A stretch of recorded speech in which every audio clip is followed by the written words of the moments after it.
Hello everyone, मैं संदेश पे से स्वागत करता हूं आप सभी का इस नए यूट्यूब वीडियो में, जिसमें हम स्टडी करने वाले हैं chapter number 3B, that is elasticity of demand. जी हाँ दोस्तों, इस लेसन में हम इलास्टिसिटी ऑफ डिमांड के बारे में पढ़ेंगे।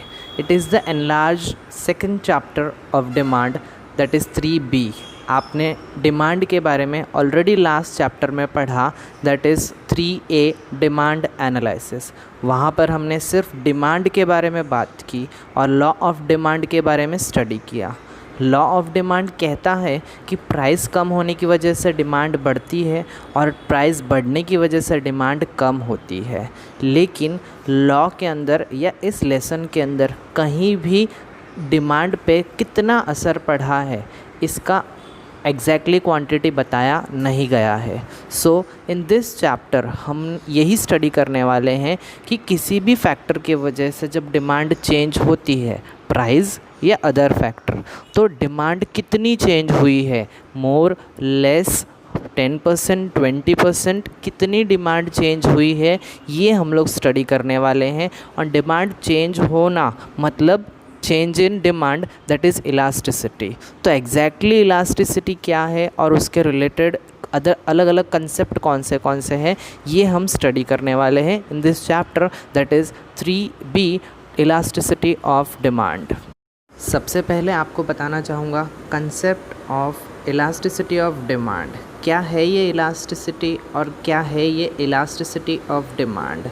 तो elasticity means the term elasticity indicates the responsiveness of one variable to change in other variable। अब इलास्टिसिटी का मतलब ये है कि it is the responsiveness. Responsiveness का मतलब होता है प्रतिसाद देना, रिप्लाई देना। किसका रिप्लाई देना? One variable to other variable, मतलब एक वेरिएबल के चेंज होने की वजह से जब दूसरा वेरिएबल रिप्लाई देता है तो उसे हम कहते हैं इलास्टिसिटी। अब इसी इलास्टिसिटी का एग्जाम्पल अगर देना चाहूँगा तो रबर बैंड के अंदर इलास्टिसिटी होती है। When we apply simple force it stretches, when we leave our hands or force it gets contracted। तो ये जो रिस्पॉन्स रबर दिखा रहा है it is because of elasticity.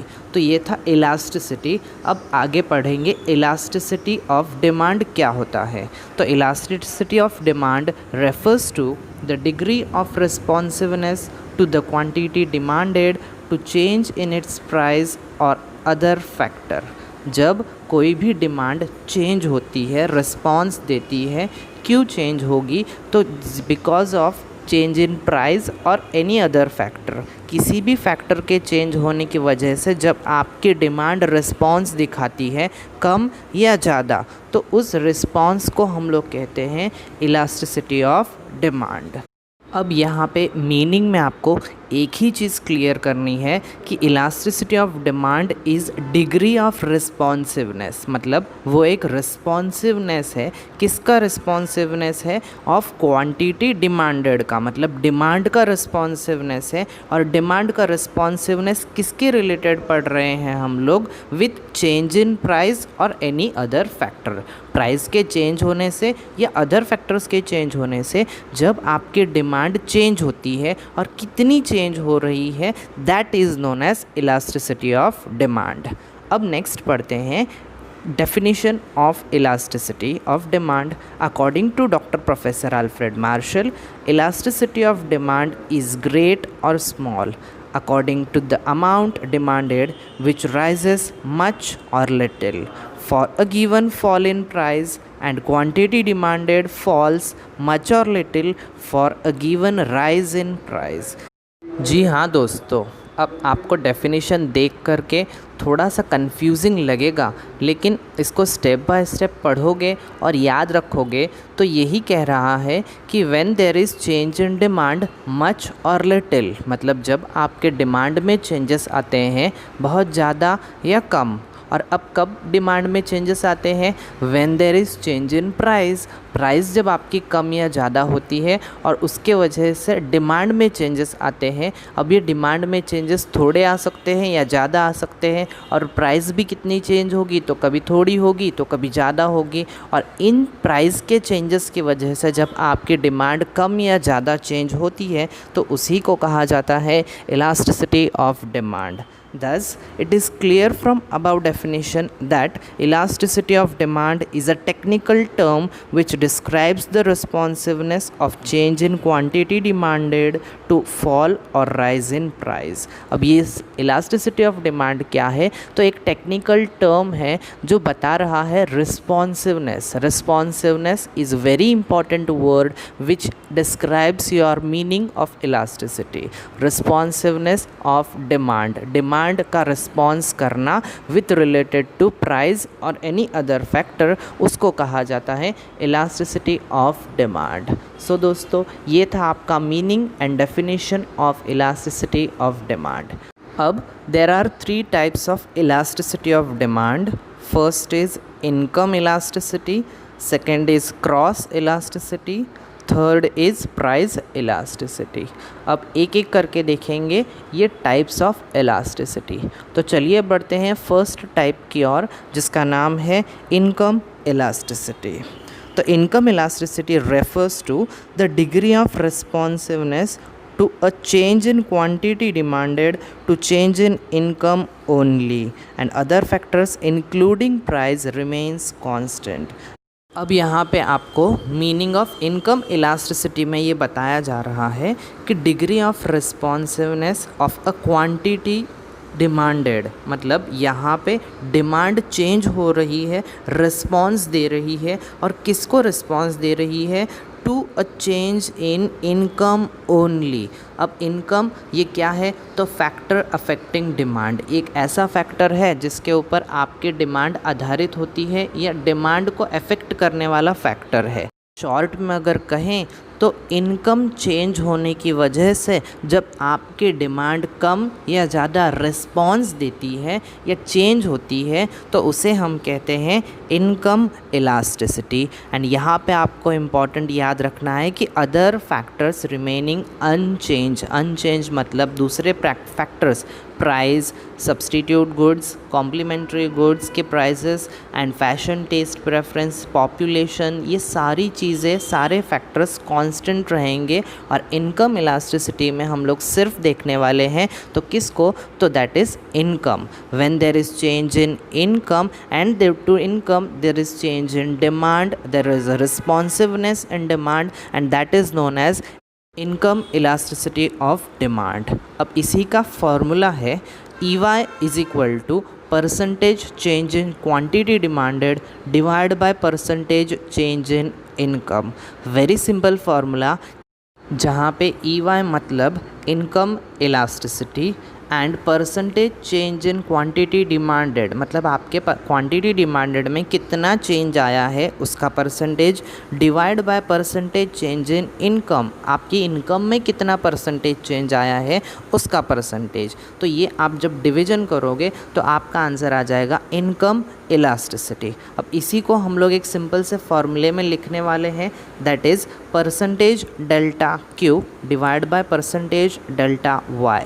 Percentage is for percentage and delta is for change in quantity demanded, and next divide by percentage का symbol again percentage के लिए, and delta Y means change in income of consumer. अब यहाँ पे हम लोग जो study कर रहे हैं दैट इज़ इनकम इलास्टिसिटी, और उसके लिए फॉर्मूला यूज़ करेंगे percentage change in quantity demanded divide by percentage change in income. अब इसका आंसर आपको जो भी मिलेगा that will be positive, negative और ज़ीरो, उसके बेस पे हम इनकम इलास्टिसिटी डिसाइड करेंगे। It can B of normal goods, inferior goods और नेसेसरी गुड्स। तो ये था आपका इनकम इलास्टिसिटी। बढ़ते हैं हम नेक्स्ट टाइप की ओर, जो है क्रॉस इलास्टिसिटी। तो क्रॉस इलास्टिसिटी क्या है? It refers to change in quantity demanded of one commodity. Cross elasticity क्या है? क्वांटिटी डिमांड के अंदर चेंज आना एक कमोडिटी का, जब किसी एक कमोडिटी के डिमांड में चेंज आता है due to change in price of other commodity, जब किसी और कमोडिटी की प्राइस में चेंज आने की वजह से एक कमोडिटी के डिमांड में चेंज आता है तो उसे हम कहते हैं क्रॉस इलास्टिसिटी। अब इन दोनों कमोडिटीज़ का रिलेशन कैसा हो सकता है, तो they can be complementary goods और सब्सटीट्यूट गुड्स। अब आपको मैंने कॉम्प्लीमेंट्री गुड्स और सब्सटीट्यूट्स का मीनिंग बताया है, then also once again I will repeat, complementary goods means ऐसे गुड्स जो आप एक साथ में डिमांड करते हो, means tea powder, milk, water, ये सारी चीज़ें आप एक साथ में डिमांड करते हो to satisfy your single want that is tea. चाय पीने के लिए आप इनका डिमांड एक साथ में करते हो तो these goods are known as complementary goods. और इसी के आगे है सब्सटीट्यूट गुड्स। सब्सटीट्यूट गुड्स मतलब ऐसे गुड्स जो एक के जगह पर दूसरा यूज़ किया जा सकता है। जैसे for example we can use tea powder that is Red Label और ताज़ा, दोनों एक दूसरे के सब्सटीट्यूट हैं। हमें चाय पीनी होगी तो हम रेड लेबल डालें या ताज़ा डालें, हमें चाय ही मिलने वाली है। तो these goods are substitute goods. और इन गुड्स के अंदर एक गुड्स का प्राइस चेंज होने की वजह से जब दूसरे गुड्स के डिमांड में चेंज आता है तो इसको बोला जाता है क्रॉस इलास्टिसिटी ऑफ डिमांड। अब इसी के रिलेटेड एक फार्मूला है, तो ये कैसे कैलकुलेट करोगे इस फार्मूले में आप लोगों को बताया गया है, that is EC is equal to percentage change in quantity demanded of A and divide by percentage change in price of B। अब सबसे पहले यहाँ पे बता दूँ A और B क्या है, तो दो गुड्स है, A पहला गुड्स है और B दूसरा गुड्स है। EC मतलब cross elasticity and here also same formula, percentage change in quantity demanded of A divided by percentage change in price of B। अब सिम्बॉलिकली जब इसको लिखेंगे तो EC is equal to percentage delta QA, मतलब percentage का symbol percentage के लिए, delta QA मतलब change in quantity of A मतलब पहला goods, divide by percentage change in delta PB, delta मतलब चेंज, PB मतलब प्राइस ऑफ B मतलब दूसरा गुड्स। अब एक गुड्स की प्राइस चेंज होने की वजह से जब दूसरा गुड्स की डिमांड चेंज हो जाती है तो उसे हम कहते हैं क्रॉस इलास्टिसिटी ऑफ डिमांड। अब अगेन जब आप इसको फॉर्मूला कैलकुलेट करोगे तो आपका आंसर पॉजिटिव, नेगेटिव या ज़ीरो आ सकता है। तो पॉजिटिव आएगा तो it is for substitute goods, negative is for complementary goods and zero is for non related goods. तो ये था आपका क्रॉस इलास्टिसिटी ऑफ डिमांड। बढ़ते हैं आगे, प्राइस इलास्टिसिटी। ये आंसर पढ़ाने से पहले मैं आपको बताना चाहूँगा कि price elasticity is one of the most important answer in this lesson which is already asked for 8 marks in past board exams and in future can be asked for 8 marks. So very important answer है, ध्यान से पढ़िएगा। Price elasticity क्या है? According to professor doctor Alfred Marshall, price elasticity of demand is the ratio of proportionate change in quantity demanded of a commodity to a given proportionate change in its price। अब यहाँ पे price का relation पढ़ने वाले हैं, तो price के change होने की वजह से जब आपकी डिमांड चेंज होती है तो उसे कहा जाता है प्राइस इलास्टिसिटी। प्रोपोर्शनेट या परसेंटेज की आप बात कर सकते हो, तो percentage change in quantity demanded due to percentage change in price is known as price elasticity.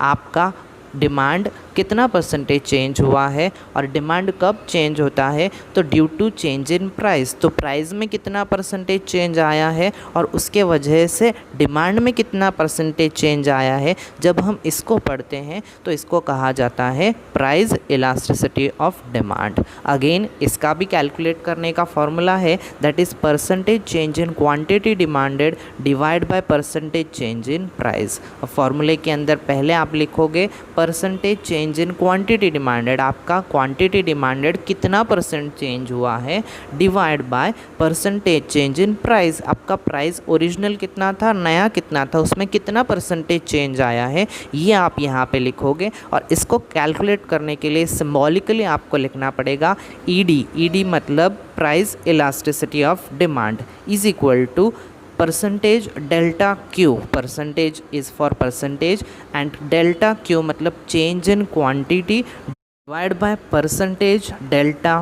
P मतलब percentage for percentage and delta P का मतलब होता है चेंज इन प्राइस। तो प्राइस चेंज होने की वजह से जब आपकी डिमांड चेंज होती है तो उसे कहा जाता है प्राइस इलास्टिसिटी। अब आगे पढ़ेंगे types of price elasticity of demand. So there are 5 types of price elasticity of demand. First is perfectly elastic demand, second is perfectly inelastic demand, third is relatively elastic demand, fourth is relatively inelastic demand, and fifth is unitary elastic demand. So these were the 5 types of price elasticity of demand. चलिए इन types को deeply पढ़ते हैं। तो पहला type है perfectly elastic demand.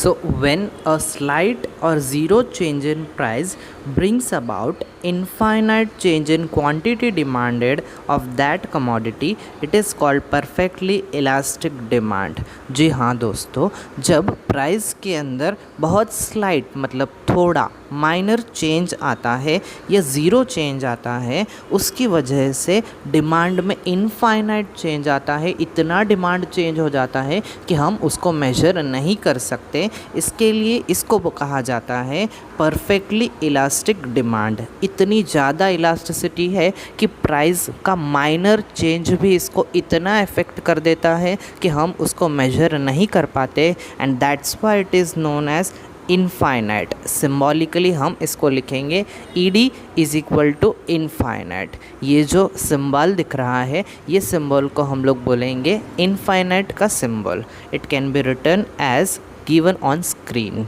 अब इसका example अगर देखेंगे तो for example 10% fall in price may leads to an infinite rise in demand. अगर कोई प्राइस 10% चेंज हो जाती है और 10% प्राइस चेंज होने की वजह से जब आपकी डिमांड इनफाइनाइट चेंज होती है, इतनी बदल जाती है कि आप उसको मेजर नहीं कर सकते हो, तो इसे कहा जाएगा परफेक्टली इलास्टिक डिमांड। अब यही चीज़ जब आप फॉर्मूले में लिखोगे ED is equal to percentage change in quantity demanded divide by percentage change in price, तो आपको आंसर निकालना पॉसिबल नहीं होगा, because ED is equal to infinite. Infinite means demand इतनी चेंज हो गई है कि आप उसको मेजर नहीं कर सकते। आइए आप इस डायग्राम को देखते हैं। डायग्राम में आप ड्रॉ करोगे X axis and Y axis. X axis पे दिखाओगे quantity demanded and Y axis पे दिखाओगे प्राइस, और जो आपका डिमांड कर्व होगा वो हॉरिजॉन्टल होगा। डिपेंडिंग ऑन सिचुएशन आपका जो डिमांड चेंज हो रहा है वो इतना चेंज हो गया है कि आप लोग उसको मेजर नहीं कर सकते। इसके लिए यहाँ पे आपका जो डिमांड कर्व है वो हॉरिजॉन्टल है and parallel to X axis. ये आपको ऑब्जेक्टिव्स के एग्ज़ाम में काम आएगा। It is very useful for objectives that demand curve in perfectly elastic demand is horizontal and it is parallel to x-axis। x-axis को ये demand curve parallel है। So this was the diagram of perfectly elastic demand। अब बढ़ते हैं दूसरे type की ओर, that is perfectly inelastic demand। When percentage change in price has no effect on quantity demanded of a commodity, it is called perfectly inelastic demand। जी हाँ दोस्तों, perfectly inelastic। inelastic का मतलब होता है उसके अंदर इलास्टिसिटी नहीं है, डिमांड चेंज नहीं होगा। आपकी प्राइस कितनी भी चेंज हो जाए, बहुत थोड़ी, बहुत ज़्यादा, बहुत कम, बहुत ज़्यादा, कितनी भी चेंज हो जाए, लेकिन आपके डिमांड में कोई भी असर नहीं पड़ेगा, और इस टाइप को बोला जाता है परफेक्टली इनइलास्टिक डिमांड, जहाँ पे सिंबॉलिकली लिखा जाता है ED is equal to zero. क्यों? क्योंकि आपका प्राइस 10 रुपये, 20 रुपये, 100 रुपया, 1 रुपया, 2 रुपया कितना भी चेंज हो जाए, लेकिन आपकी डिमांड थोड़ी भी चेंज नहीं होती है, मतलब आपकी डिमांड ज़ीरो चेंज होती है। इसलिए इसका आंसर आएगा ज़ीरो। जब आप फॉर्मूले में प्रेजेंट करोगे percentage change in quantity demanded divide by percentage change in price, example में देखते हैं 20% fall in price will have no effect on quantity demanded.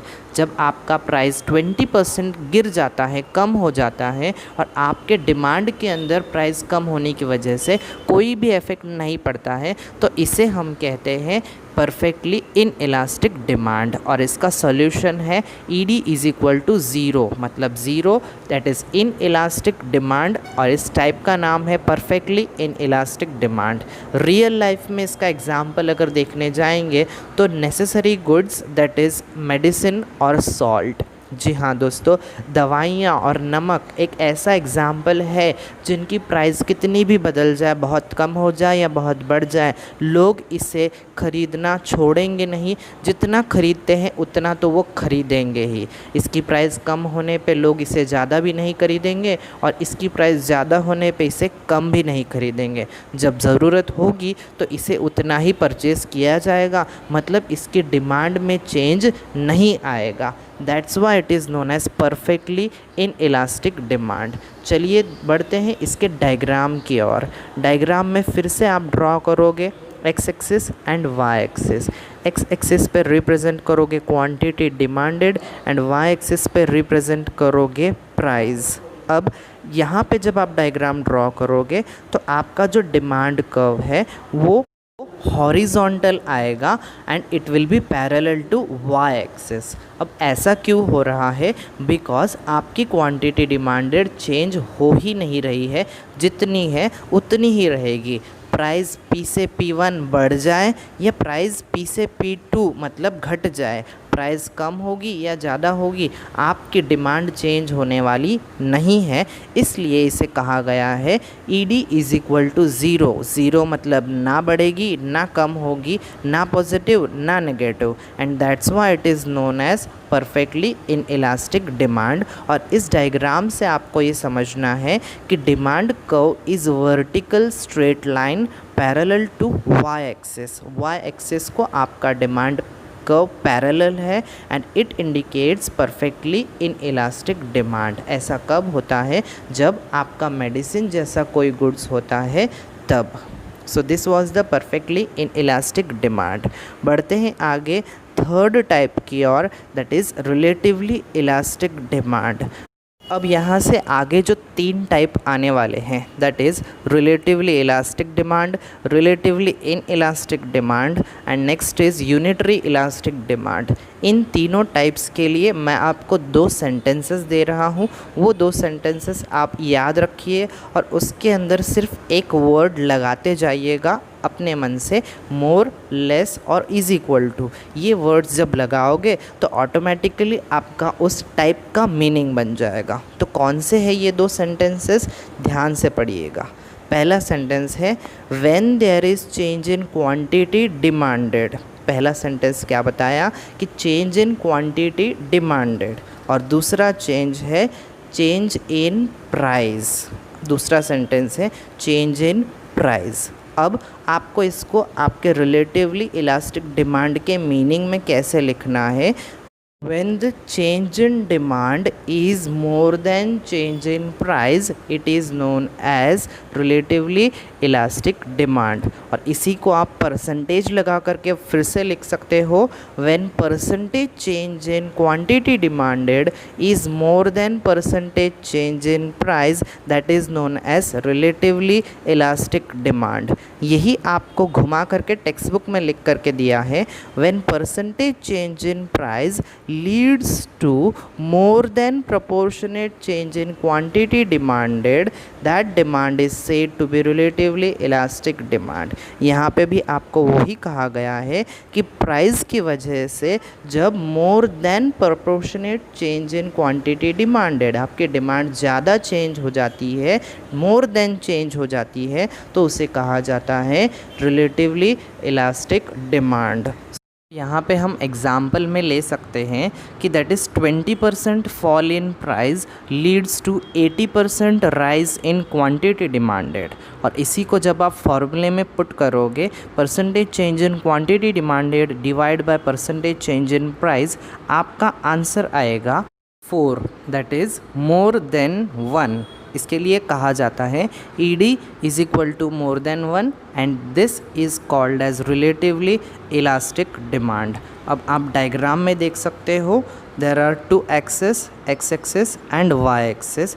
x axes के ऊपर आप लोगों का क्वांटिटी डिमांडेड प्रेजेंट किया गया है और y एक्सेस पे आप लोगों का प्राइस दिया गया है। डायग्राम ध्यान से देखिए। When the price was P2 M1 was quantity demanded. जब प्राइस P2 था तो M1 क्वांटिटी डिमांड किया जा रहा था, और जब प्राइस कम हो गया P2 से P1, मतलब 20% प्राइस कम हो गया और क्वांटिटी डिमांडेड बढ़ गया M1 से M2। आप देख सकते हो 80% डिमांड बढ़ गया है, and this is known as relatively elastic demand because change in demand is more than change in price and percentage change in quantity demanded which is 80% is more than percentage change in price that is 20%, और इसे कहा जाएगा relatively elastic demand. बढ़ते हैं आगे next type की ओर, जिसका नाम है relatively inelastic demand. When a percentage change in price leads to less than proportionate change in quantity demanded, demand is said to be relatively inelastic. दोस्तों यहाँ पर आपको याद रखना है लेस देन। अब मैं आपको ये एक्सप्लेन करने के लिए मेरे 2 सेंटेंसेस यूज़ करूँगा। When percentage change in quantity demanded is less than percentage change in price, it is known as relatively inelastic demand। जब आपकी डिमांड कंपैरिजन ऑफ प्राइस में कम चेंज होती है, परसेंटेज दोनों का कंपेयर करने पे आपको परसेंटेज चेंज इन डिमांड कम मिलता है और परसेंटेज चेंज इन प्राइस ज़्यादा मिलता है, तो इसे कहा जाता है रिलेटिवली इन इलास्टिक डिमांड। अब यहाँ पे हम लोग एग्जांपल लेंगे कि आपका प्राइस चेंज हुआ है 80% और डिमांड चेंज हुआ है 20%, और जब इसको सॉल्व करोगे तो आपका आंसर आएगा 1 से कम, मतलब लेस देन 1, और इस टाइप को हम सिम्बॉलिकली लिखेंगे ED is less than 1। Less than आपको इस टाइप में याद रखना है। So ED less than 1 is known as relatively inelastic demand. यही जब ग्राफ पे प्लॉट करेंगे तो ग्राफ में आपको देखना है कि x एक्सिस के ऊपर आप लोगों ने क्वांटिटी डिमांडेड दिखाया है और y एक्सिस के ऊपर आप लोगों ने प्राइस दिखाया है, और इसी को जब आप लोग ग्राफ में प्लॉट करोगे तो आप लोगों का पहले प्राइस था OP1, तब आप डिमांड कर रहे थे OM1, और जब आपकी प्राइस कम हो गई, कितनी कम हुई है तो 50%, तो प्राइस कम होने की वजह से डिमांड बढ़ जाती है, तो कितनी बढ़ गई है M2 तक। कहने का मतलब पहले प्राइस था OP1, प्राइस कम हो गया OP2 पे, और पहले क्वांटिटी डिमांड किया जा रहा था OM1 और प्राइस कम होने की वजह से डिमांड बढ़ गया तो OM2 तक। अब यहाँ पे परसेंटेज कंपेयर करोगे तो change in demand is less than change in price, and this concept is known as relatively inelastic demand, that is ED is less than 1। बढ़ते हैं आगे लास्ट टाइप की ओर, जो है यूनिटरी इलास्टिक डिमांड। इसका एक्सप्लेनेशन में देखते हैं। When a percentage change in price leads to proportionate change in quantity demanded, then it is said to unitary elastic demand. अब यहाँ पे मैंने जो सेंटेंस दिए थे वो याद दिलाऊंगा। When percentage change in quantity demanded is equal to percentage change in price, इसे कहते हैं यूनिटरी इलास्टिक डिमांड। 2 सेंटेंसेस के बीच में सिर्फ आपको लगाना है इक्वल टू, और इक्वल टू जब आपका आता है तो उसे कहा जाता है unitary elastic demand. Example, when there is 30% fall in price of commodity it leads to 30% rise in quantity demanded. जितनी प्राइस चेंज हुई है उतनी ही क्वांटिटी डिमांड भी चेंज हुई है, और इसी को जब आप फॉर्मूले में पुट ऑन करोगे, percentage change in quantity demanded divide by percentage change in price 30 divide by 30, तो आपका आंसर आएगा 1 and E D is equal to 1, मतलब आपका टाइप है यूनिटरी इलास्टिक डिमांड।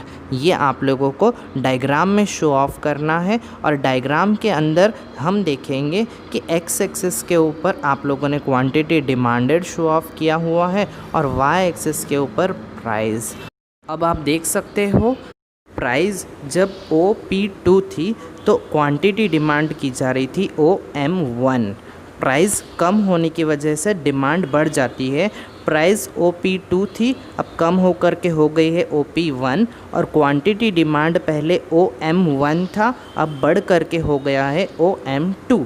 जितना प्राइस में चेंज आया है उतना ही डिमांड में चेंज आया है, दैट इज़ 30% क्वांटिटी डिमांड में चेंज आया हुआ है और 30% प्राइस में चेंज आया हुआ है, और उससे हम लोग कहेंगे unitary elastic demand.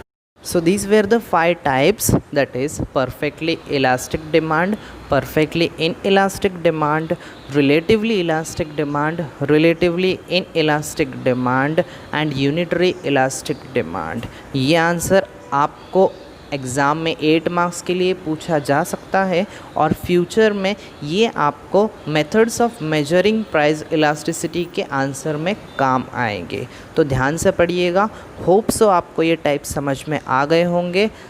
Stay at home and study at home. Thanks for watching. Like, share, subscribe and comment ज़रूर कीजिए।